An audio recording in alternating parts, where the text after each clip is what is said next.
ළමයි ඊළඟ ප්‍රශ්නයෙන් අපෙන් අහනවා සෑම ආර්ථික පද්ධතියක්ම හිඟකම පිළිබඳ ප්‍රශ්නයට මුහුණ දේ යන ප්‍රකාශයෙන් කවරක් අදහස් වේද? ඉතින් මේ ප්‍රශ්නෙන් අපෙන් ප්‍රශ්න කරන්න ළමයි හිඟකම ගැන. ඉස්සෙල්ලාම හිඟකම කියන සංකල්පය මම චුට්ටක් ඔයාලට මතක් කරනවා. මොකද ළමයි හිඟකම කියලා කියන්නේ? ආර්ථික විද්‍යාවේ ඇතුළතදී අපිට හම්බ වෙන මොකද්ද මේ හිඟකම කියලා කියන්නේ? හරි? හිඟකම කියන සංකල්පය මොකක්ද අදහස් කරන්නේ?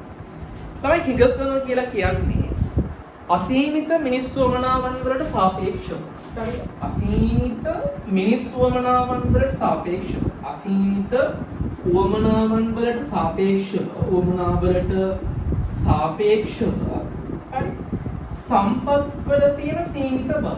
සම්පත් වල පවතින සීමිත බව තමයි අපි සරලවම හිඟකම කියලා අපි හඳුන්වන්නේ.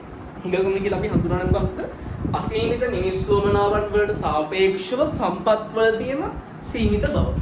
ළමයි මේ හිඟකම කියන සංකල්පය අපි ගත්තාම මේක මේ එක රටකටවත් එක ආර්ථිකයකටවත් මේ පොදු වෙච්ච කෙනෙක්. එක ආර්ථිකයකට විතරක් තියෙන එක රටකට විතරක් සීමා වෙච්ච ගැටලුවක් නෙමෙයි.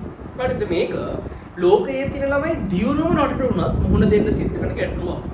අන්න ඒ හින්දා අපි කියනවා මේක ආර්ථික විද්‍යාවේ කේන්ද්‍රීය ගැටලුව විදිහට ආර්ථික විද්‍යාව බිහි වෙන්න මූලික වෙච්ච ගැටලුව විදිහට කතා කරනවා මේ හිඟකම කියන concept එක. හරිද? එතකොට මේ හිඟකම කියන ළමයි හැමදෙස්සෙම මතක තියාගන්න මේක తాවකාලික සංකල්පයක් නෙවෙයි. මේක සදාකාලික සංකල්පයක්. හිඟකම කියලා කියන්නේ සදාකාලික තත්ත්වයක්. මොකද හිඟකම නැති වෙන්න නම් මිනිස්සුන්ගේ වමනාවන් සීමිත වෙන්න ඕන. වමනා සීමිත වුණා නම් අන්න අර සීමිත සම්පත් තියෙන එක ප්‍රශ්නයක් වෙන්නේ නැහැ. හැබැයි මෙතන තියෙන ගැටලුව තමයි අසීමිත මිනිස් වමනාවන් වලට සාපේක්ෂව සම්පත් වල පවතින සීමිත බව තමයි අපි හිඟකම කියලා කතා කරන්නේ. එතනදී අනිවාර්යෙන් මෙන්න මේ වචනේ ගොඩක් වැදගත්. මේ සාපේක්ෂ බව කියන එක. හරිද? දැන් ගොඩාක් කට්ටිය වරද්ද ගන්න තැනක් තමයි ළමයි සම්පත් සීමිතයි කිව්වහම මේ සම්පත් චුට්ටක් තියනවා කියන එක නෙමෙයි එතනින් අදහස් කරන්නේ. හරිද?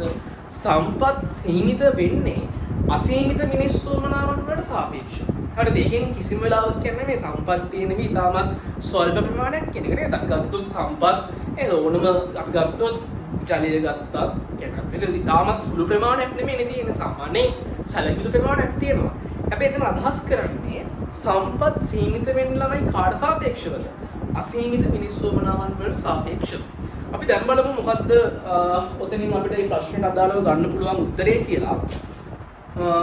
පළවෙනි උත්තරේ කියනවා ළමයි සමාජයේ දක්නට ඇති ඇතැම් සම්පත්වල ප්‍රමාණයන් ඒවාට ඇති ඉල්ලුමද ඉක්මවා යන බවයි. ඒ කියන්නේ සමාජයේ දක්නට තියෙන සමහර ඇතැම් සම්පත් ගත්තා මේ සම්පත් ඉල්ලුමට වඩා සම්පත් තියෙනවා කියන එක හිඟකම කියන්නේ.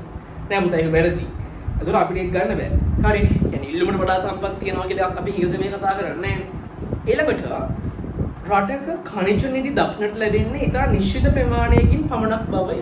අපි රටක් ගත්තාම මේ රටේ ඛනිජ නිදි හරිද රත්තරන් වෙන්න පුළුවන් හරිද ඛනිජ තෙල් වෙන්න පුළුවන් මේ වගේ මේ ඛනිජ නිදි තියෙන ස්වල්ප ප්‍රමාණයක් කියනවා ඒකටලු හිඟකම කියලා කියන්නේ. නෑ අපි එහෙම සංකල්පයක් නෙමේ අපි ඉගෙන ගන්න.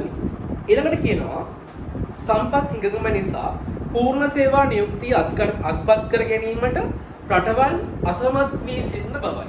නෑ ළමයි අපි හිඟකම ගැන කතා කරන්නේ ඒක නෙමෙයිනේ. ඊළඟට බලන්න සමාජයේ සියලු වමනා සපුරාලීමට තරම් ඵලදායී සම්පත් ප්‍රමාණවත් නොවන බවයි. අපි ඊළඟට බලමු ආර්ථික පද්ධති වරින් වර චක්‍රීය ප්‍රසාරණ අවධි වලට මුහුණ දෙන අතර එවැනි අවස්ථාවලදී සම්පත් හිඟකම හට ගන්නා බව. උදා අපිට මෙතනින් ගන්න පුළුවන් නිවැරදිම පිළිතුර මොකක්ද?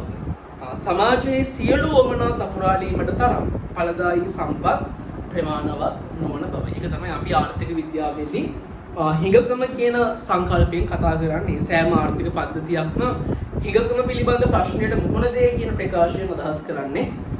අපිට ගන්න පුළුවන් පිළිතුර තමයි 4 වෙනි පිළිතුර.